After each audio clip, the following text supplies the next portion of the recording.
Okay, guys, so I'm going to show you the basics of this API console. The yellow guy, black here, but yellow guys on top are the preamps. These are Q sends, Qs 1 and 2 for, headphones or delay or an outboard reverb or anything else. Q or echo sends.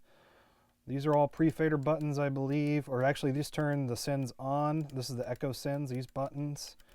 We have, these are the Q on buttons here, these guys here, these black buttons. We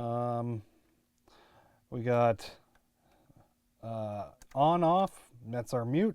Solo, which goes to a mono PFL in the middle of the console. It's good if you're trying to just kind of see what's going on, but it's not going to be good for a balance because it's in mono. So if you're mixing in stereo, it's a little tricky. Phase, pads. This is a very hot console, so pads come in very handy. The mic line switch. So this is mic, and when it's out, it's line.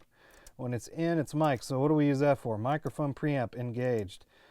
Disengaged, we're in line. So let's say we have an outboard preamp, 1073 or whatever, and we want to use it. So, and then we want to use it on the console. So that means we want to use the outboard pre and then put it back onto a console channel. So that when we're trying to get a balance of a of a live session, we can easily do it by setting our gain on the outboard preamp and then coming back to the console here and setting the level here as well. And then you also have access to inserts.